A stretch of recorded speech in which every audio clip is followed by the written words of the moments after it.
Hello students, I am Gurdeep. So welcome to online study. तो आज का जो आपका विषय है वे है महादेवी वर्मा जी का संस्मरण मेरे बचपन के दिन। तो संस्मरण जैसे कि मैंने आपको पहले बता ही चुकी हूँ मैं कि संस्मरण होता है कि जब कोई लेखक, कोई साहित्यकार अपने जीवन की घटनाओं को या असली घटनाओं को, ठीक है, जब उसे कलमबद्ध कर देता है अपनी याददाश्त के आधार पर, तो उसे हम संस्मरण कहते हैं। यानी संस्मरण दोबारा से याद करना, अपने माइंड में पुरानी बातों को रिकॉल करना, उनको दोबारा से याद करना और उनको फिर लिख से देना। ठीक है, तो जो महादेवी वर्मा जी हैं बेटा, इनके विषय में मैं आपको बता दूं कि ये बहुत ही मशहूर कवित्री रही हैं और इन्हें हिंदी साहित्य की आधुनिक काल की जो है मीराबाई भी कहा जाता है। वो इसलिए कि इनकी पोइट्री में मीरा की तरह ही दर्द है, वेदना है। तो ये बहुत ही मशहूर कवित्री रही हैं। छायावादी जो चार स्तंभ हैं छायावादी के, तो उसमें ये इकलौती कवित्री है। ठीक है, तो आइए इनके बारे में हम कुछ चीज़ें जान लेते हैं कि महादेवी जी का जो जन्म है बेटा वो 1907 में उत्तर प्रदेश के फर्रुखाबाद शहर में हुआ। और इन्होंने लड़कियों की शिक्षा के लिए बहुत प्रयत्न किए, बहुत कार्य किया, क्योंकि जिस वक्त इनका जन्म हुआ बेटा उस वक्त लड़कियों की शिक्षाओं का बहुत ज़्यादा प्रबंध नहीं था। उनकी जो शिक्षा है उन्हें नहीं बहुत ज़्यादा जो बच्चों को, लड़कियों को वो दी जाती थी। तो और 1927 में उनका देहांत हो गया। तो महादेवी जी ने छायावाद के प्रमुख कवियों में, जैसे मैंने बताया, वो एक थी। तो इन्होंने निहार, रश्मि नीरजा, यामा, दीपशिखा, ये इनके कुछ काव्य हैं।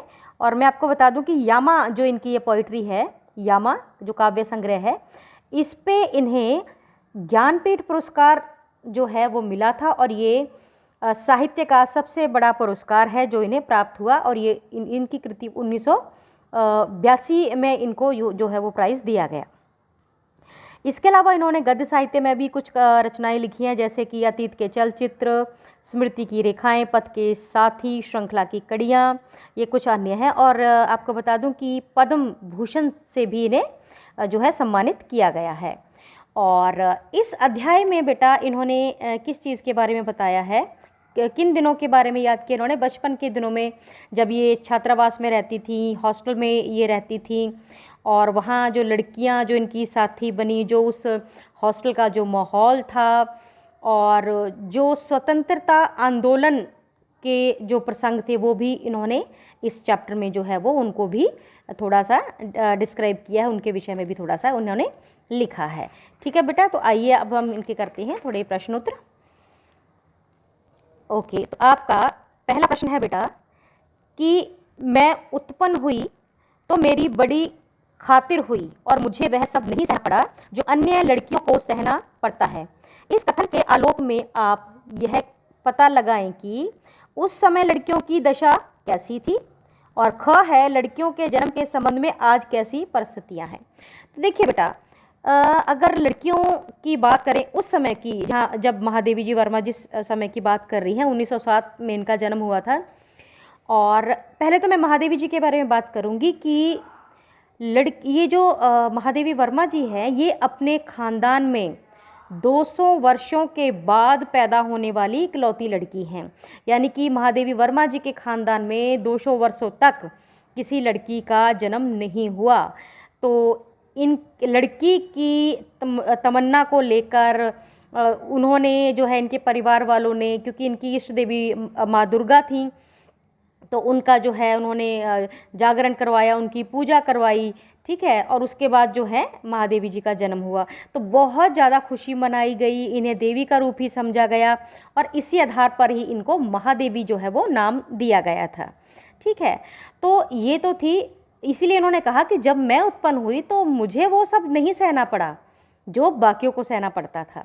ठीक है, तो उस समय लड़कियों की दशा कैसी थी? तो बेटा मैं आपको बता दूं कि जैसे कि 1907 के आसपास की बात, उसके बाद की बात, क्या माहौल कर रहा था कि उस वक्त लड़कियों को एक तो शिक्षा नहीं दी जाती थी, बल्कि शिक्षा तो क्या बेटा, उनके पैदा होने पर ही ये था कि भी इनको तो मार ही दिया जाए, ये जी कर करेंगी भी क्या।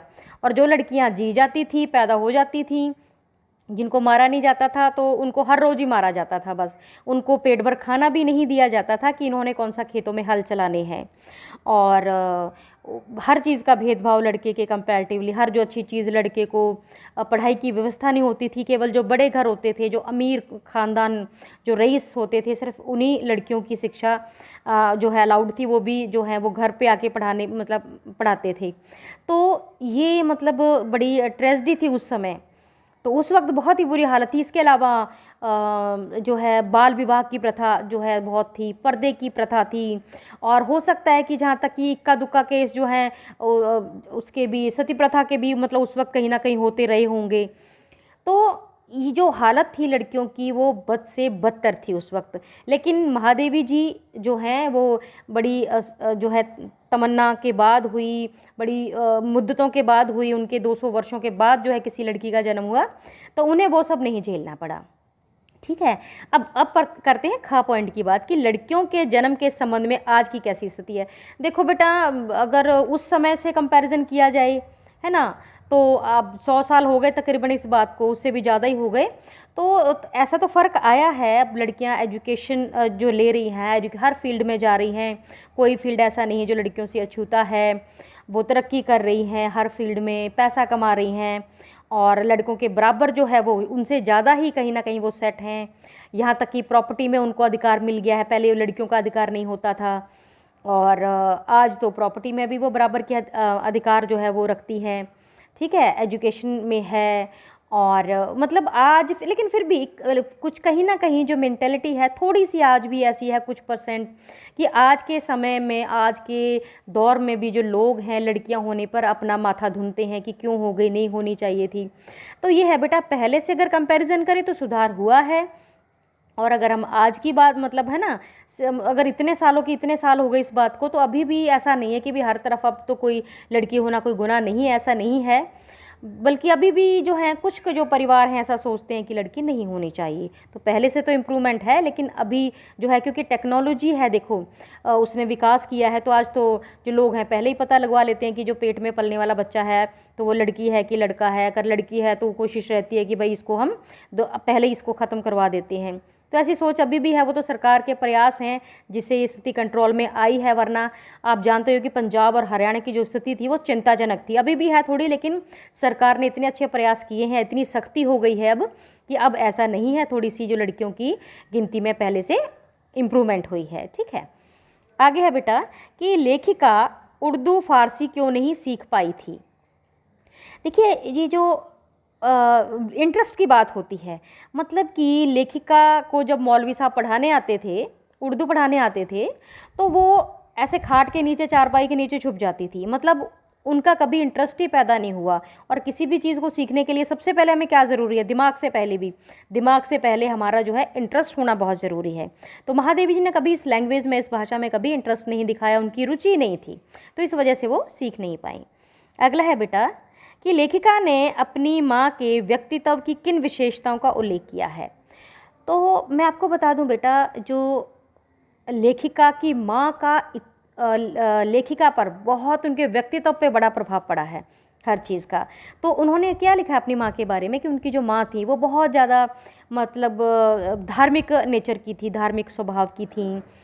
वो, उन्हें गाने का शौक़ था, वो सुबह शाम गाती भी थी, मीरा के पद गाती थी वो, और बड़े ही दयालु स्वभाव की थी। जानवरों के प्रति भी वो लगाव रखती थी, भूखे को खाना खिलाती थी, मतलब अच्छे अच्छे गुण थे उनमें। वो सचमुच में बहुत कमाल की जो औरत थी, और उनका पूरा पूरा जो प्रभाव है वो लेखिका पर पड़ा है, क्योंकि वो भी बहुत ही नरम दिल की रही हैं। अच्छा, आ गया बेटा कि जवारा के नवाब के साथ अपने पारिवारिक संबंधों को लेखिका ने आज के संदर्भ में स्वप्न जैसा क्यों कहा है। देखिए, ये जो ज्वारा के नवाब हैं, उनके ये फैमिली रिलेशन थे, इनके साथ पारिवारिक संबंध थे। जो ज्वारा के नवाब जो थे वो मुसलमान थे, और जो महादेवी जी थी हिंदू परिवार से थी, लेकिन इन दोनों फैमिलीज़ में बहुत अच्छी बॉन्डिंग थी। और ये कैसे साथ में रहते थे, मतलब कि ये लोग, जैसे वो मुसलमान थे जो नवाब थे, तो जो उनके त्यौहार हैं जैसे ईद है, मुहर्रम है, तो वो लेखिका के परिवार वाले भी साथ में मनाते थे। जो हिंदू त्यौहार हैं, होली है, दिवाली है, रक्षाबंधन है, वो नवाब के परिवार के बनाते थे। मतलब कि त्यौहार हिंदू का हो या मुसलमानों का हो, दोनों ही आपस में जो क्या है, परिवार जो है साथ में ही मिलकर दोनों त्योहारों को मनाते थे।